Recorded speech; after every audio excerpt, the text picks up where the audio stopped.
नमस्कार जोहार। आप देख रहे हैं झारखंड अपडेट और समय हो चुका है सुबह से लेकर शाम तक की खबरों को जानने का और उनसे अपडेट होने का। यदि आप हमारे नया चैनल झारखंड अपडेट को सब्सक्राइब नहीं किए हैं तो कर ले, ताकि झारखंड की हर एक छोटी बड़ी खबर आप तक पहुंचती रहे। झारखंड की पहली महिला डीजीपी तलासा मिश्रा बनी, बड़ा ऐतिहासिक कदम।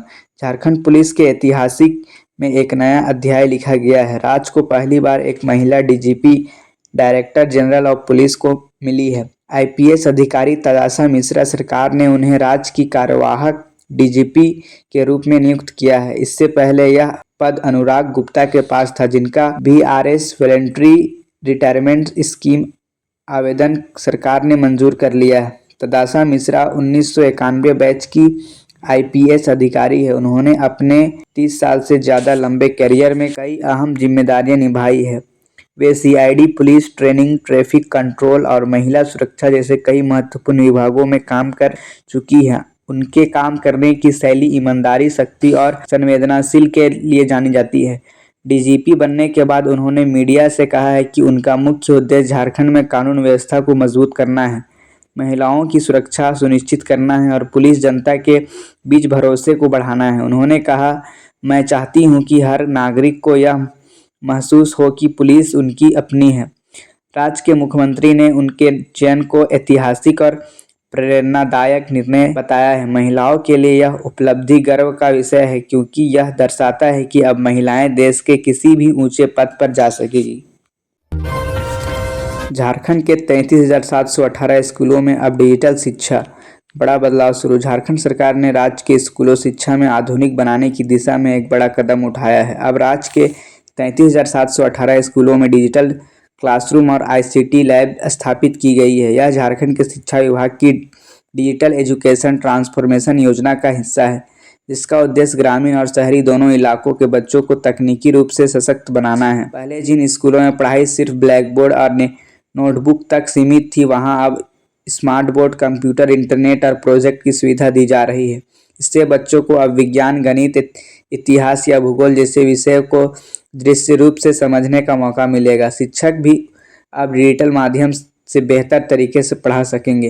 राज्य सरकार का कहना है कि इससे ग्रामीण छात्रों को और शहरी छात्रों के बीच की पढ़ाई का अंतर कम होगा। साथ ही यही योजना डिजिटल इंडिया मिशन को भी आगे बढ़ाती है। शिक्षा मंत्री ने बताया है कि आने वाले समय में सभी स्कूलों को डिजिटल लाइब्रेरी और ऑनलाइन टेस्ट सिस्टम से जोड़ा जाएगा, ताकि बच्चे प्रतियोगी परीक्षाओं के लिए भी तैयार हो सके।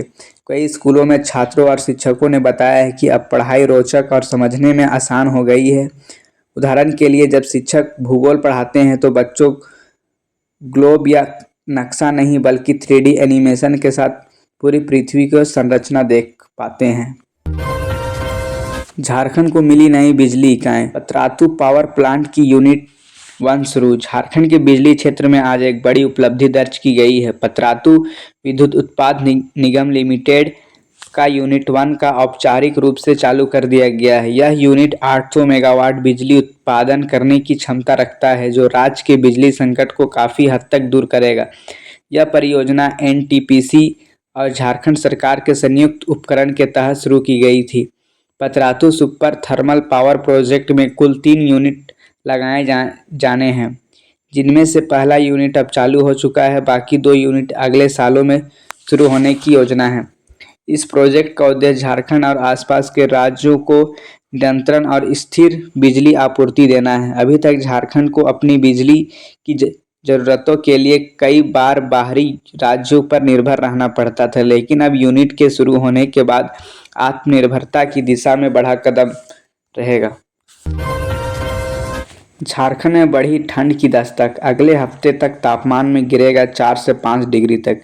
झारखंड में सर्दी ने अब पूरी तरह से दस्तक दे दी है। मौसम विभाग आईएमडी के अनुसार आने वाले कुछ दिनों में राज्य के अधिकांश जिलों में तापमान 4 से 5 डिग्री तक गिरावट दर्ज की जाएगी। रांची, हजारीबाग, लोहरदगा, गुमला और बोकारो जैसे इलाके में सुबह और रात के समय ठंडी हवाओं के साथ महसूस की जा सकती है। मौसम वैज्ञानिकों का कहना है कि उत्तर भारत से आने वाली ठंड हवाएं अब झारखंड की ओर बढ़ रही है, जिससे राज्य में न्यूनतम तापमान तेजी से नीचे जा रहा है। पिछले 24 घंटे में रांची का न्यूनतम तापमान 14 डिग्री सेल्सियस दर्ज किया गया, जो सामान्य से लगभग 3 डिग्री कम है। रात में लोगों ने अब स्वेटर, जैकेट और कंबल का इस्तेमाल शुरू कर दिया है। वहीं ग्रामीण इलाकों में लोग शाम होते ही अलाव जलाकर ठंड से बचाव करने दिख रहे हैं।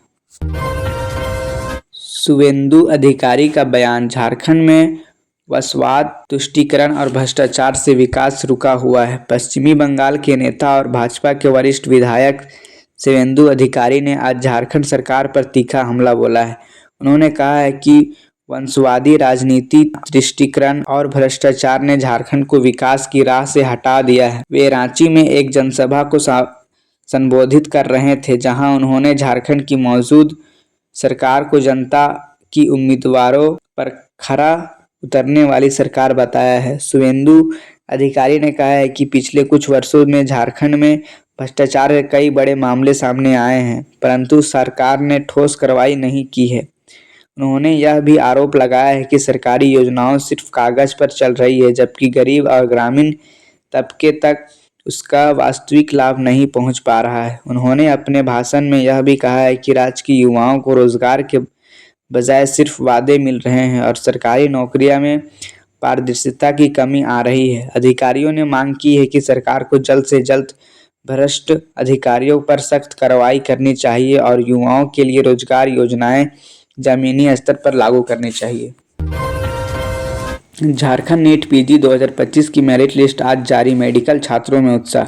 झारखंड के मेडिकल छात्रों के लिए आज एक दिन बहुत खास रहा, क्योंकि झारखंड नीट पीजी 2025 की राज्य स्तरीय मेरिट लिस्ट जारी कर दी गई है।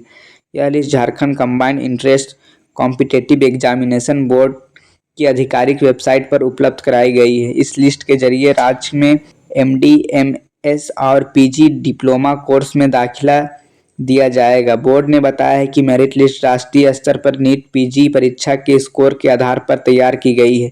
जिन छात्रों ने इस परीक्षा में योग्य अंक प्राप्त किए हैं, वे अब राज्य के मेडिकल कॉलेज में काउंसलिंग प्रक्रिया के माध्यम से दाखिला पा सकेंगे।